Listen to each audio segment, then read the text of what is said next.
You're entering the ring, you always understand that I might not leave. Or I might not leave the same way I came in. One of the biggest lessons I learned in boxing is that fear is your friend. Fear is not your enemy, it's your friend.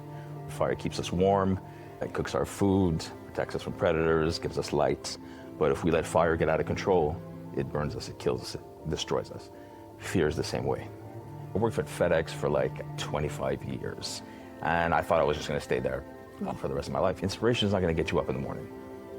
Inspiration is not gonna make you get up and go train when it's, minus 30 and a snowstorm outside and you're, watching Netflix, all comfortable at home. Inspiration won't do that. Yeah. Discipline does that. Yes. So discipline for me is the most important thing. Don't give up. Don't give up. I mean, that's really it. Up until this point in time, what have been the highlights of your life? It wouldn't matter if this gym became the most successful gym on the planet. It wouldn't touch that. Yeah. It wouldn't touch that. Welcome to the GROWQUIRE Show, where we talk about how to grow and acquire. I'm your host, Jennie Gellatly-Valiulis, and I'm an entrepreneur, real estate investor, and a licensed real estate agent. I've spent the last 15 years in franchising, helping people build and scale businesses. Here on the show, I'll be joined by entrepreneurs and operators of all kinds. If you're ready to think bigger, build smarter, and create more opportunities, you're in the right place. Let's get into it. Okay, well, very excited today to welcome Fernando Cardoso, owner and operator of Cardoso's Boxing Gym here in Milton, Ontario, to the GROWQUIRE Show. Welcome, Coach, to the show. Thank you. Thanks for having me. Yeah, it's exciting. My name is Jennie Gellatly-Valiulis, for those of you that haven't been following along before, and I'm thrilled for today's conversation to take place. So I first came to this gym because I needed to lose weight after having my twins, and nothing was working. And I thought, you know what, boxing has always interested me, and I'm glad I did. I lost like 4 inches off of my waist in the first month. Wow. For moms in their late 30s who might experience something similar, boxing is an amazing solution to that. But it's been such a pleasure getting to know you and enjoying your gym and the team and environment that you've built here. Thank you. And I'm excited for the conversation because I'm asking you questions today that I've not had the chance to ask you before. My first question is, how did you get into boxing in the first place? Hi, everyone. Thank you so much for tuning in and for watching. My favor to ask of you right now is to click the subscribe button so that the show can continue to grow. And this is something free for you to do wherever you're listening or watching, and will help me bring on bigger guests and engaging conversations that interest you. So I would really appreciate your support. Thank you so much, and let's get back to the episode. So, I don't know if you know that I'm from Montreal originally. Oh. Yeah, so I was born and raised in Montreal, and all my uncles were all boxers. When they came over from Portugal, they took up boxing right away. They were young men at the time, and they all took up boxing. So it was kind of a natural progression that I would take it up. Myself and a couple of other of my cousins, we took it up. I was the only one that really stuck with it. And yeah, so from the age of, oh my goodness, I must have been around 6 years old, 5, 6 years old. I started boxing. I only started competing in my early teens. But I've been surrounded by the sport my whole life. Wow. So when my son turns 5, I can bring him to you. You can. Actually, I actually increased the age to 8. I know you did. Yeah. I know, because I asked before. Makes sense. So obviously you've had like this lifelong passion for it. When you started competing, what was that like? Were you like, finally, did you have this urge to compete? Yeah, I was obsessed with boxing, especially when I was younger, and that's all I wanted to do. And if you're gonna compete, this ceases to become a hobby. Because now you're doing it for real. Now there is a danger. It is a combat sport after all. So yeah, it was always something I wanted to do. So I lived and breathed boxing for, especially throughout my adolescence. And the level of commitment too. Like, it's not just the danger, but the level of daily training involved, and commitment, and diet regimen, and lifestyle regimen. Like building in a lot more discipline into your daily routine to be able to compete. What was that like as a teenager, going, hey, I shouldn't go to this party, I need to be ready for the match? It was hard. I'm not gonna lie, it was hard, and it's hard for the kids today, all my competitive boxers. It's not easy. There's a lot of temptation out there, especially considering the weight restrictions, because we have weight classes and you have to make weight, and so, they wanna go out and eat, and they wanna have that nice piece of cheesecake or whatever, and they can't do it. And they can't go out with their friends because they got to be up the next morning to go and run. So there is a significant amount of dedication that is required, but you got to want it. You got to want it. That is why I have such a high criteria for my competition team. They have to. There's a lot of people that say they want to be boxers, they want to compete, but they don't actually want to be boxers. They just want to say they're boxers. They don't actually want to put the work in. They just want like the highlight reel. Yeah, it doesn't work that way. It doesn't work that way. No. So when you were competing, what were some of the most important matches in your young adulthood? I would say probably when I went with the Golden Gloves. When I won the Golden Gloves, that was a big one. Yeah. That was a big moment in my life. It was a little bit different back then. Boxing it has come a long way in terms of, it was a bit more of the Wild West back then. We're a lot more organized now, but yeah, I would say that was a big one. Yeah. What was it like the first time, your very first competitive match? What was your psychology going into the match, leading up to it? Because I've heard from the people who are at your gym who compete, that hour before the match, it's incredible what's going on in your psyche. So what was your experience like, and how have you mastered that? That's a funny story, actually. It's actually I learned a very valuable lesson that day. A very, very valuable lesson that day. So it was my first amateur fight, and I was fighting a guy named Stefan, who I've seen fight before. It wasn't his first fight. He had several fights, and he was this big muscular dude. But I was very confident because I saw him fight, and I said, I am gonna smoke this guy. This is gonna be easy. So I went in overconfident, completely overconfident, with my hands down, smiling at him, and I lost. I lost the fight, and it was too late. I was just fooling around and just showboating and just making a real jerk, being real, you know what I mean? Thinking that, I'm gonna knock him out the next round. I'm gonna knock him out well, then the third round comes, and I'm like, oh my God, I'm really behind. And my coach is losing his mind, saying, why are you smiling? No one's taking your picture, fight and whatnot. So yeah, that was a lesson learned, and I realized that I should go into every fight a little bit more humble and a little bit more with fear. With fear. So that was one of the biggest lessons I learned in boxing, is that fear is your friend. Fear is not your enemy, it's your friend. There's a great analogy. The great trainer Cus D'Amato told Mike Tyson this lesson, and he said that fear is like fire. So fire, we need fire. Humans need fire. Fire keeps us warm, it cooks our food, protects us from predators, gives us light. But if we let fire get out of control, it burns us, it kills us, it destroys us. Fear is the same way. Fear, we need fear. Fear keeps us sharp, keeps us from doing stupid things, keeps us from touching a hot stove, it keeps us from walking in the middle of traffic. Fear keeps us sharp and cautious and focused.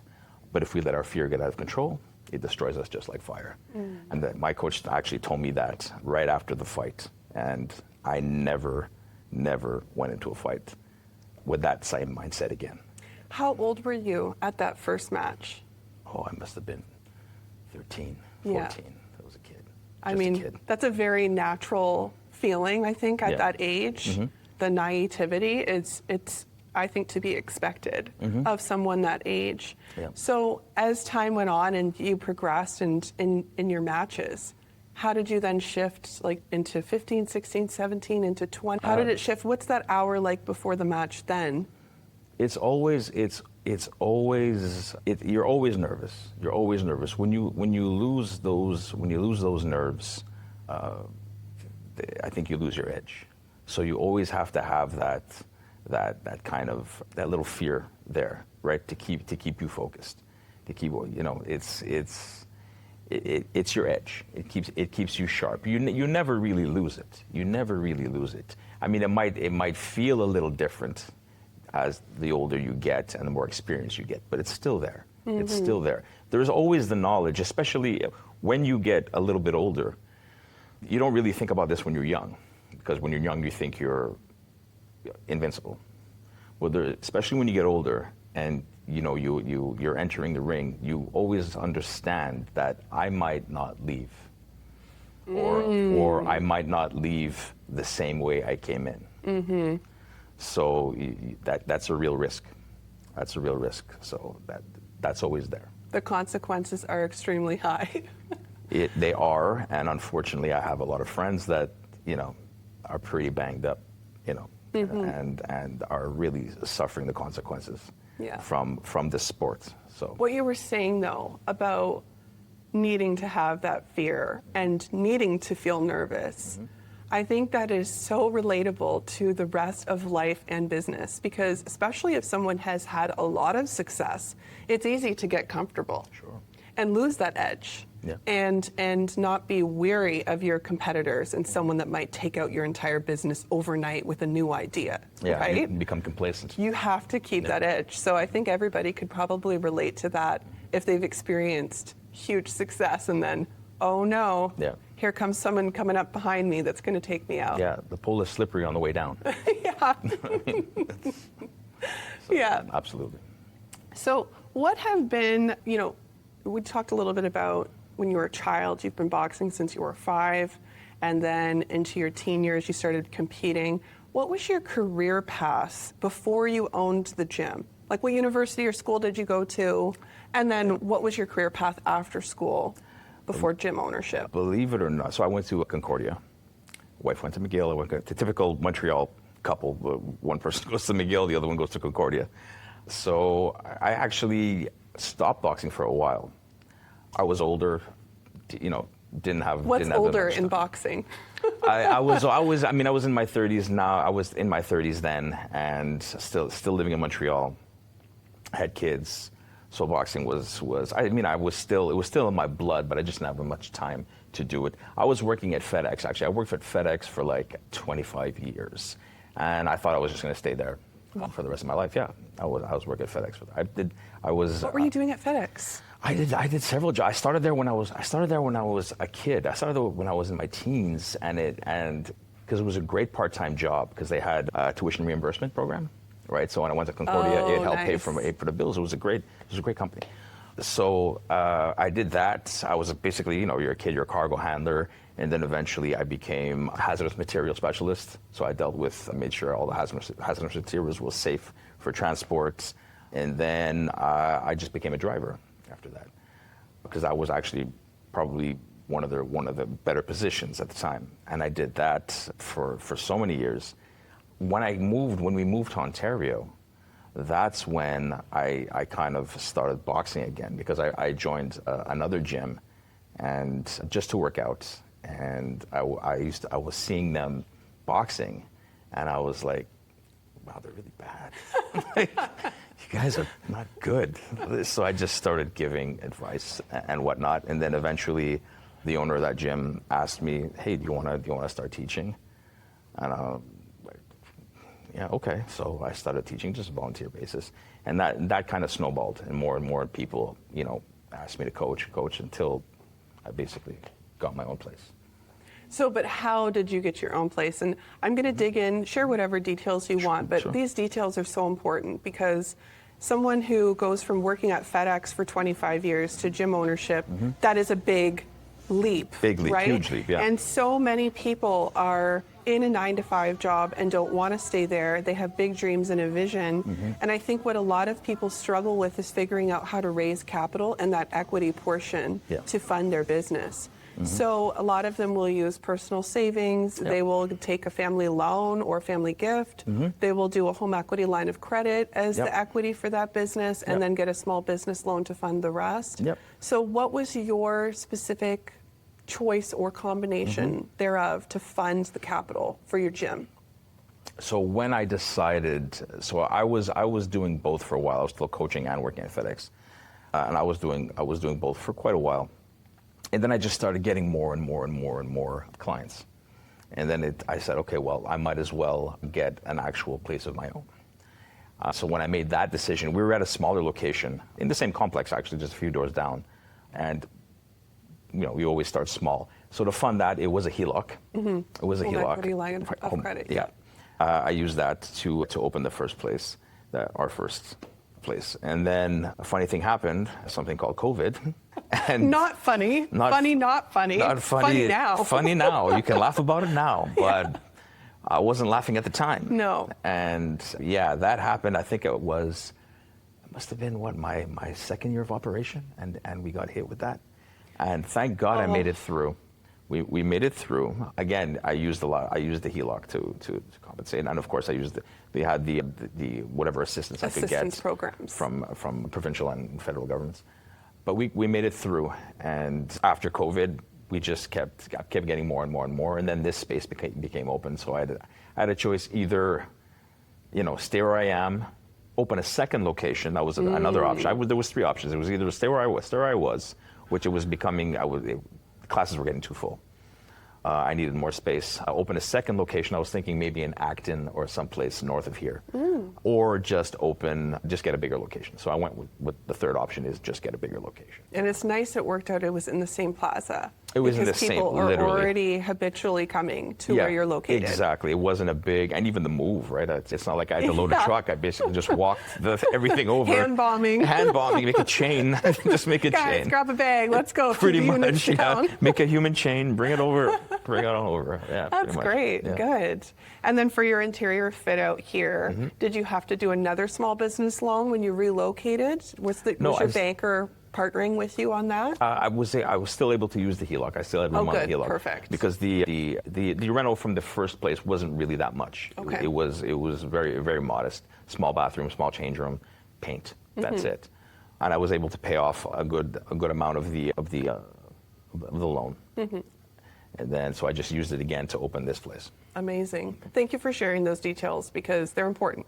Right? People don't know how they can do it. So home equity line of credit is if you have equity available in the home that you own, the bank will, through an application process, allow you to borrow those funds to fund something else, like buying an investment property or a business. So that is probably the most common formula that I come across when starting your first business. So thank you for sharing that. No problem. My next question is this is my favorite question of today. I can't wait to hear your answer. What lessons has boxing taught you about yourself, about life, about being a human being? Boxing has taught me a lot. It's taught me a lot. In the end, I think that the most important lesson, it might be, and this might seem like a cliche, but it's one of those cliches that happen to be true. It's all about the journey, really. It's all about the journey and small victories. Small victories.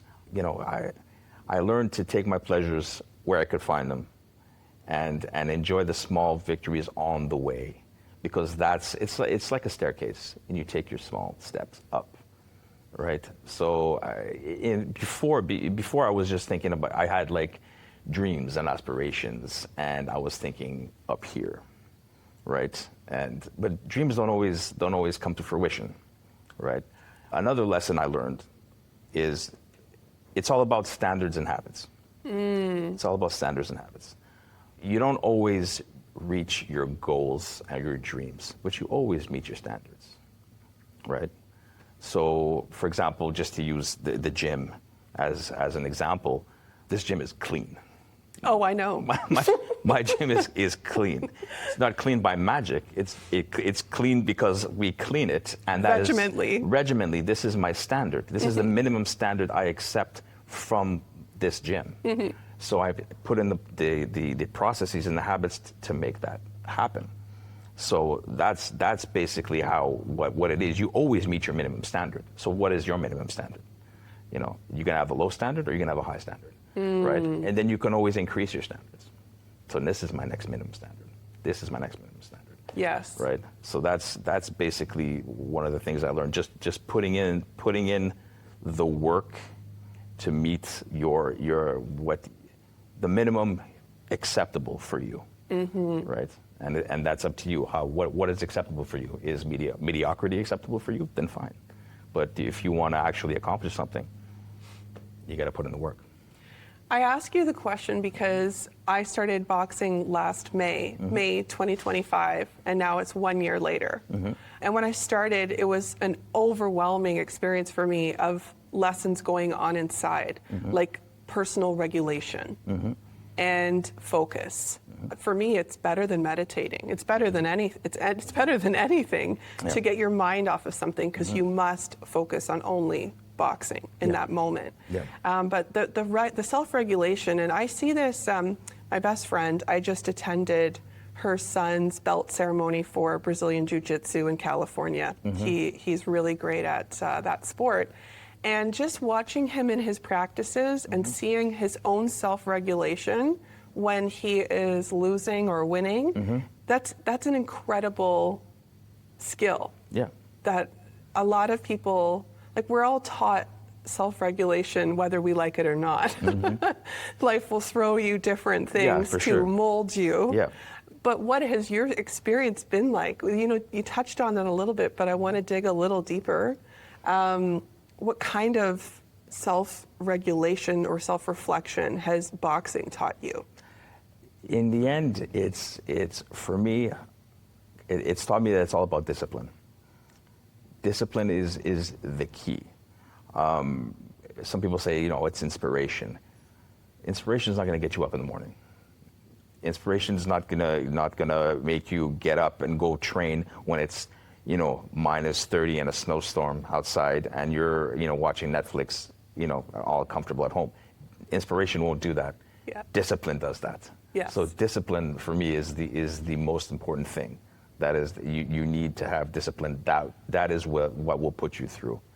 That will get you through. If you don't have that, then nothing else matters. I love your answers, discipline, and also just what is your standard. So you have a number of really talented instructors here at the gym, and a number of different sports. So you have Muay Thai, you've got boxing, you have really great strength classes. So you've got very talented roster of instructors. I love all of them, but I have to say your boxing classes are my favorite. Oh, thank you. I prefer boxing over Muay Thai, number one, but why your classes are my favorite is because you are so tough. Right? And I'm probably one of maybe 3 women in the class out of a class of 30.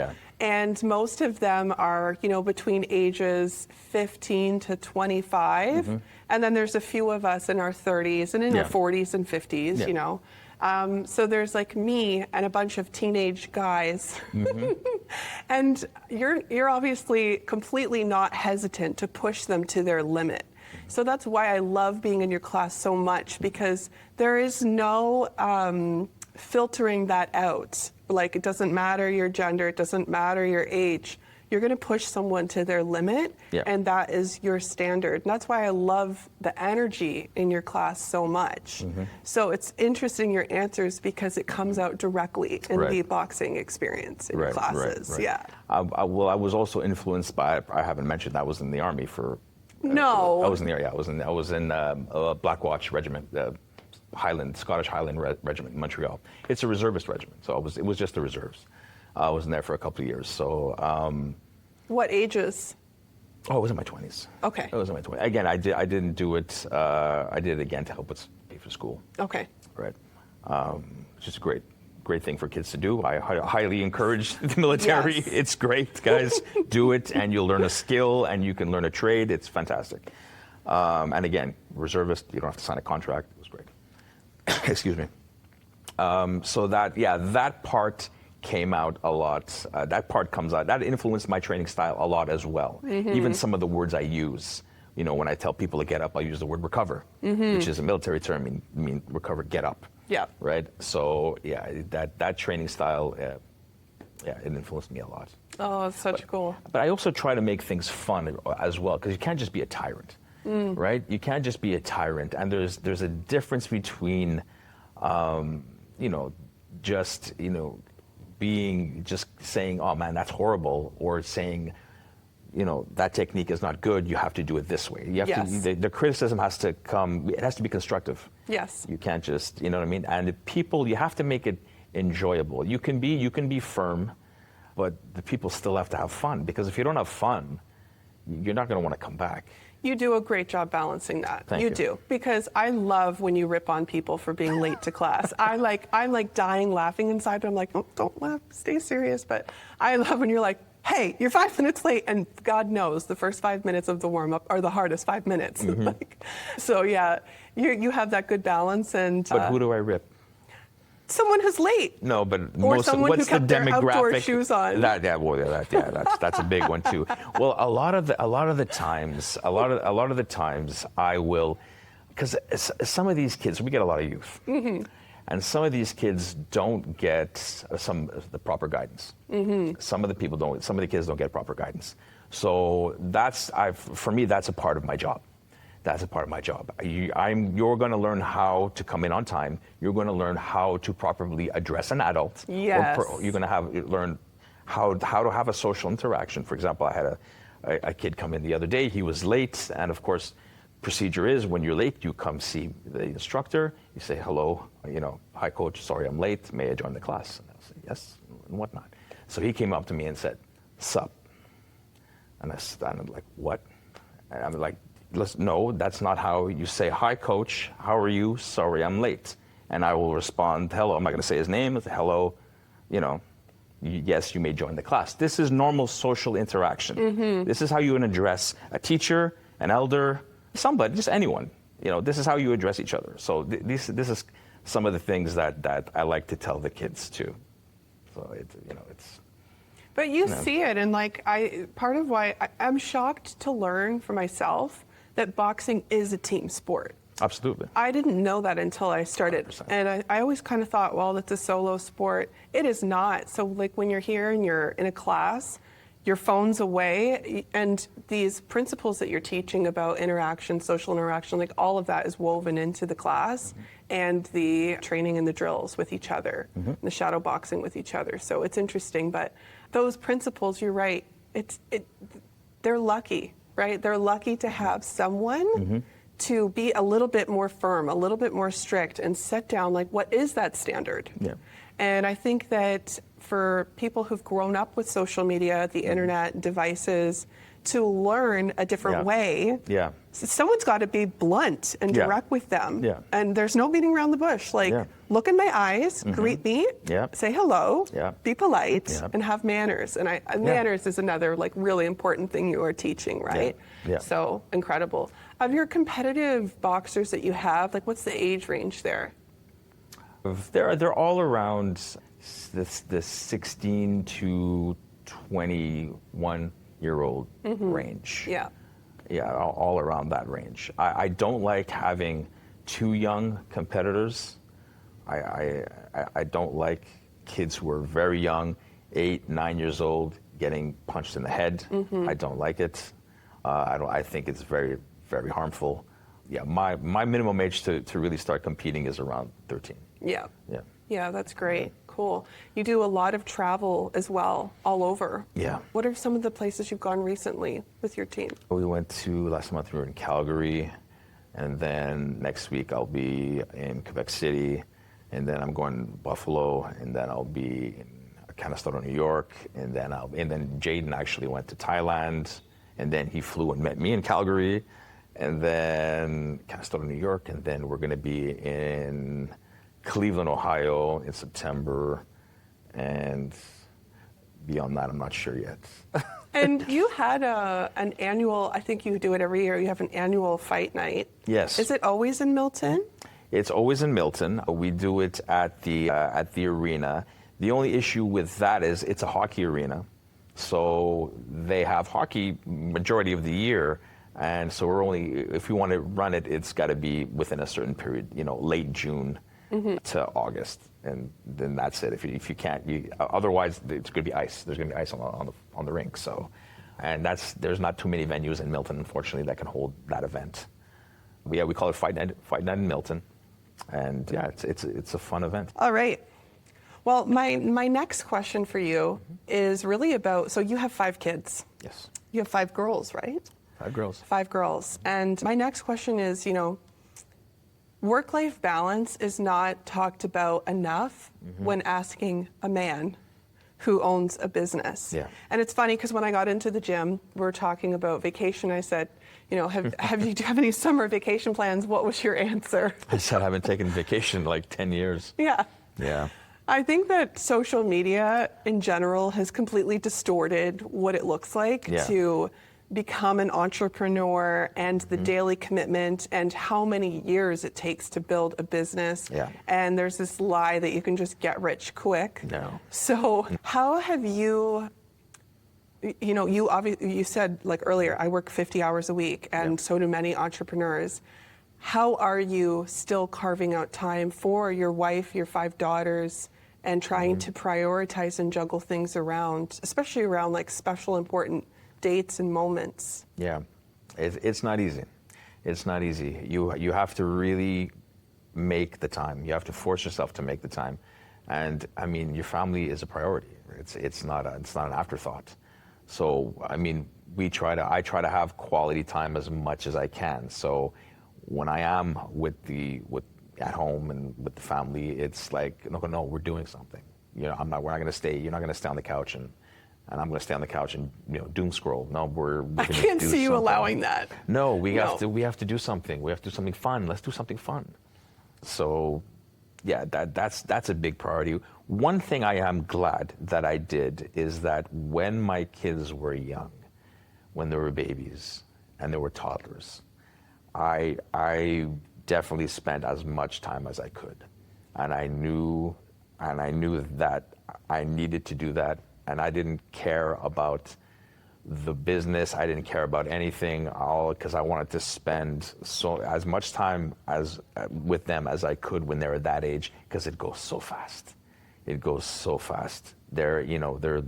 When they're toddlers and you're their world, and all they want to do is be with you and stuff. So I made sure that I spent a lot of time with them, because that was so important. I'm so happy that I did, and that's my advice to people, that especially when they're having kids. I'm like, man, forget about work.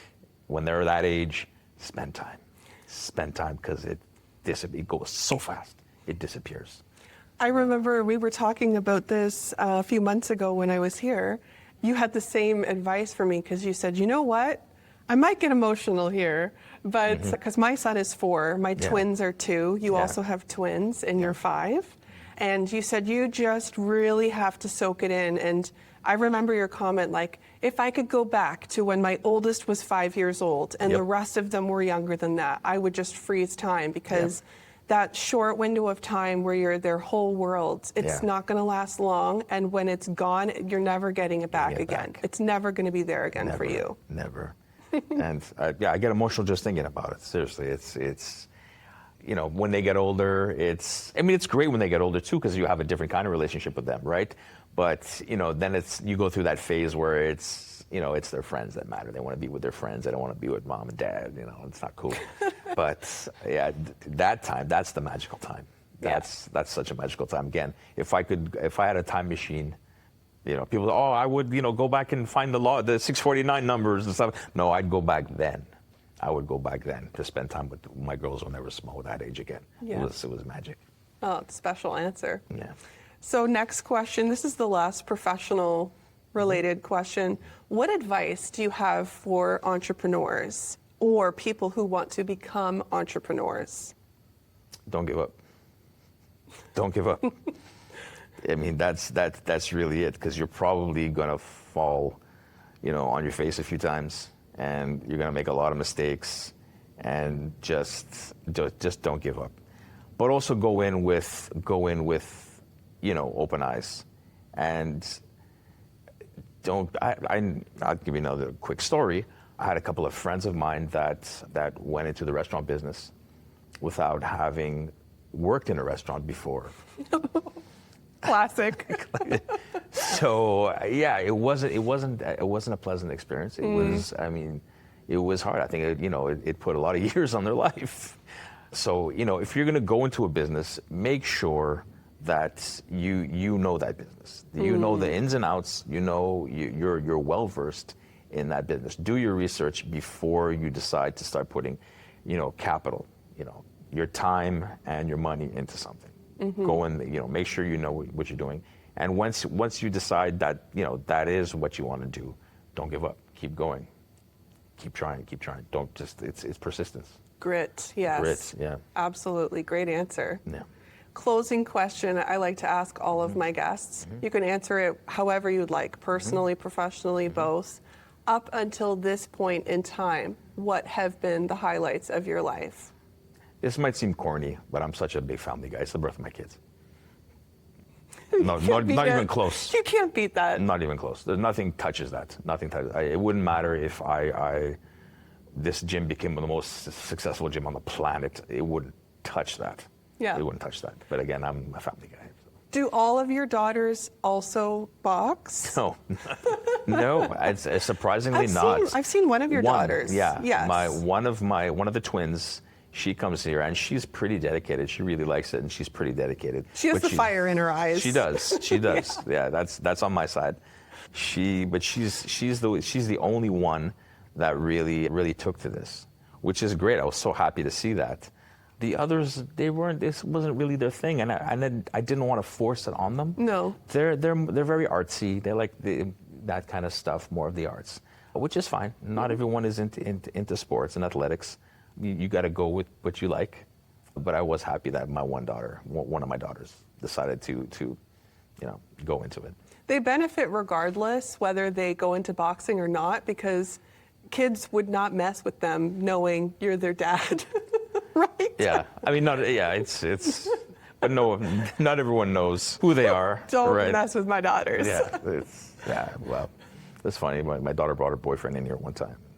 I met him for the first time in here. That is so funny. That was. Okay, tell the story. He was shaking. He was literally trembling, and I had to tell him, like, relax. Do you need a sip of water? Yeah, just calm down, relax. Everything's fine. I'm a nice guy. I'm a nice guy. I get it. I'm a nice guy until I'm not. Until I'm not. But I get it. You're meeting the dad for the first time and in here of all things. So I get it. But so I had to just. So when one of them wants to come to you to ask your permission for marriage, they got to come here. Yes. Yeah. Yes. Put them under like a big light. I'll put them under a big light. Give them the third degree. And I'll have the whole team behind me. The whole team behind me. I love it. Not really. I love it. Yeah. Well, that's a great answer. I'm not surprised by your answer. Really? I knew it was going to be family. A family, yeah. Yeah. Yeah, that's for me, there's nothing more important. There's nothing more important. Nothing. Absolutely. Yeah. Coach, it has been absolutely a pleasure. Thank you for chatting with me. Thank you. It was a lot of fun. Sharing your story. Fernando Cardoso of Cardoso's Boxing Gym here in Milton, Ontario. Please come check it out. You will love it. If this episode got you thinking differently about how to grow and acquire your income, then you are exactly who this is for. Make sure you're following along the GROWQUIRE Show so you don't miss the next big idea, opportunity, or conversation. And if you know someone who's ready to stop just earning and start owning, share this with them. Because the goal isn't just to make money, it's to grow it and acquire more of it. I'm Jenny, and I'll see you in the next episode.